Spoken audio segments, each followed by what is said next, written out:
ইসলামে কারোরই অধিকার নেই কাউকে অন্য কারো সাথে বিয়েতে বাধ্য করার।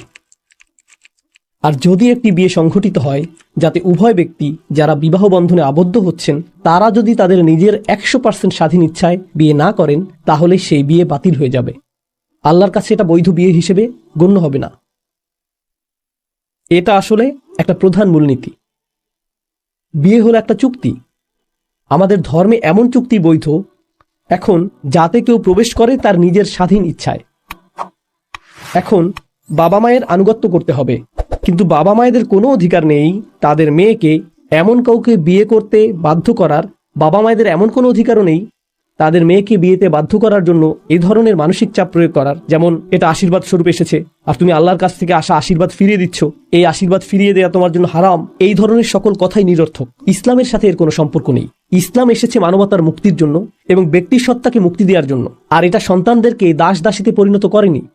এরকম অবস্থা আমাদের কন্যা সন্তানদের জন্য অবমাননাকর এবং এটা বন্ধ করতে হবে। আমার জানা নেই এটা কোত্থেকে এসেছে, হয়তো এটা এসেছে অন্য কোনো ধর্ম থেকে, কিন্তু এটা ইসলাম নয়। ইসলামের এর সাথে কোনো সম্পর্ক নেই। উপরন্তু এটা ইসলামের উপর একটা আক্রমণ। নিঃসন্দেহে এটা ইসলামের উপর একটা আক্রমণ। বিয়েটি বাতিল বলে গণ্য হতে পারে, বিয়েটি অকার্যকর এবং অসার বলে গণ্য হতে পারে, কারণ এটা একজন নারীর স্বতঃস্ফূর্ত স্বাধীন মতামতের ভিত্তিতে সম্পন্ন হয়নি।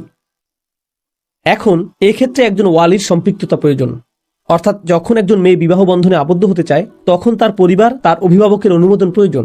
কিন্তু প্রকৃতপক্ষে এটা চূড়ান্তভাবে মেয়েটির ইচ্ছাধীন যে সে বিয়েতে ইচ্ছুক কিনা। সে বলবে হ্যাঁ, সে বলবে না, আর সেই না বলাটি প্রকৃতপক্ষেই তার কাছ থেকে আসতে হবে। শুধু তাই নয়, কি পরিমাণ মোহরানা তাকে দেয়া হবে এবং কখন এটা দেয়া হবে এই বোঝাপড়া হতে হবে বাবা এবং মেয়ের মধ্যে। আর আরও সামনে গিয়ে আমি বলতে চাই, আমি পরোয়া করি না যদি এজন্য আমি বিপদে পড়ি, কারণ সত্যকে সত্য হিসেবেই উপস্থাপন করতে হবে। কখনো কখনো বাবা মায়েরা অত্যাচারী হয়ে যান, কোনো কোনো বাবা ঘরের কোনো ব্যয়ভার বহন করেন না, কখনো তাদের নেশায় আসক্তির মতো সমস্যা থাকে, এর ফলে ঘরের খরচ নির্বাহের জন্য মাকে কখনো দ্বিগুণ কাজ করতে হয়।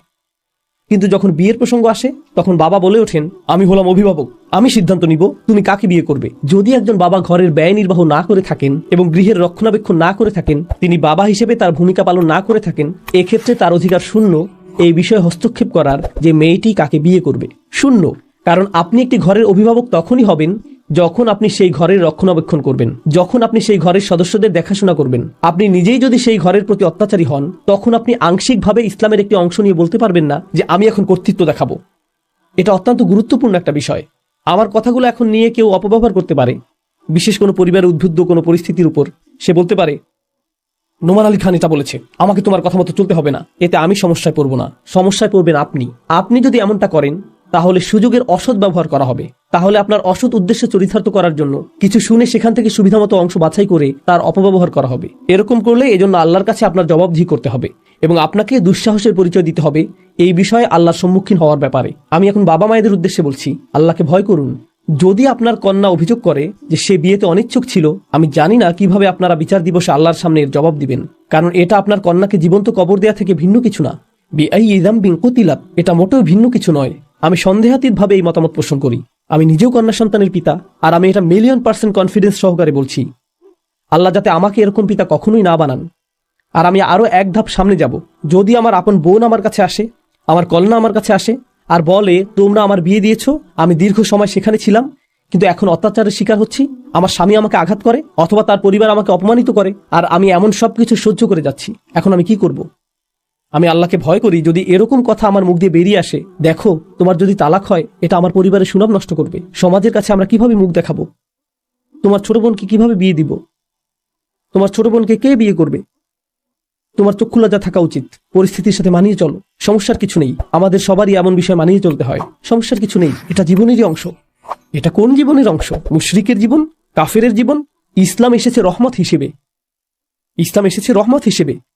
পিতা হিসেবে আপনার লজ্জিত হওয়া উচিত যে আপনার কন্যা আপনার কাছে এসেছে অত্যাচারী স্বামীর হাত থেকে নিরাপত্তা পাওয়ার জন্য, আর আপনি বলছেন না, ফিরে যাও এবং আবারও অত্যাচারের শিকার হও, কারণ এটা আমার সুনাম নষ্ট করবে। আমার জানা নেই আপনি সন্তান জন্ম দিয়েছিলেন বা কেন। যদি আপনি পিতা হওয়ার অর্থই না বুঝেন, আপনার কন্যার নিরাপত্তা নিশ্চিত করুন, আপনার বোনের নিরাপত্তা নিশ্চিত করুন, কন্যার নিরাপত্তা নিশ্চিত করুন। আর যদি বাবা কিংবা ভাই কাজ না করে, তাহলে চাচাদের এটা করা উচিত। দাদা দাদি এগিয়ে এসে সেই সকল মেয়েদের নিরাপত্তা নিশ্চিত করা উচিত, তাদের এটা করা উচিত। আমাদের ধর্ম হলো মুক্তিদানকারী ধর্ম, এটা কোনো কারাগার নয়। এটা কারো উপর অত্যাচার করতে আসেনি, বিশেষভাবে নারীদের উপর তো নয়। ইসলামের আবির্ভাব ছিল একটি বিপ্লব, যেখানে আল্লাহ নারীদেরকে এমন স্বাধীনতা দিয়েছিলেন যেমনটি এর আগে কখনোই দেখা যায়নি। আর আমাদের এই সময়ের দুঃখজনক বিষয় হলো, আমরা এক্ষেত্রে ইসলামকে, আল্লাহর বাণীকে মারাত্মকভাবে অপব্যবহার করি এবং রসুল সাল্লাহ সাল্লামের বাণীকে অপব্যবহার করি এবং বিয়ে, তালাক, মোহরানা নিয়ে ইসলামের এমন রূপ উপস্থিত করি যার সাথে প্রকৃত ইসলামের কোনো সম্পর্ক নেই। এটা আমার অদ্ভুত মনে হয়, এটা আমার রক্তে আগুন ধরিয়ে দেয়। পুরো আলোচনাটিতে আমি রাগান্বিত হয়নি, কিন্তু এটা রাগান্বিত হওয়ার মতো বিষয়। আপনাকে ধন্যবাদ প্রশ্নটি করার জন্য, আসলেই ধন্যবাদ। কারণ যে কোনো মেয়েকেই বাধ্য করা হোক, আমি তাকে আমার নিজের মেয়ের চেয়ে অথবা বোনের চেয়ে ভিন্ন মনে করি না। কেন তাকে এই পরিস্থিতির শিকার হতে হবে? আমি এর জন্য জান প্রাণ দিয়ে সংগ্রাম করব, যাতে তাকে এই পরিস্থিতির শিকার না হতে হয়। পিতামাতার উদ্দেশ্যে আল্লাহ যত কিছু বলেছেন, পিতামাতাকে সম্মান জানাতে হবে, পিতামাতাকে মর্যাদা প্রদর্শন করতে হবে, হ্যাঁ, কিন্তু মা বাবাদের এটা মনে করা উচিত না যে তারা কোনো ধরনের দেবতায় পরিণত হয়ে গেছেন যার উপাসনা করতে হবে। আল্লাহ আপনাকে এই সন্তানের জন্য দায়িত্বশীল বানিয়েছেন, তিনি আপনাকে এই সন্তানের মালিক বানাননি। আমি জানি না কোন ধর্ম এটা, কিন্তু এটা ইসলাম নয়। দুঃখিত, আমি কিছুটা রেগে গিয়েছি, কিন্তু এই বিষয়টা রেগে যাওয়ার মতো। আপনার প্রশ্নের জন্য ধন্যবাদ।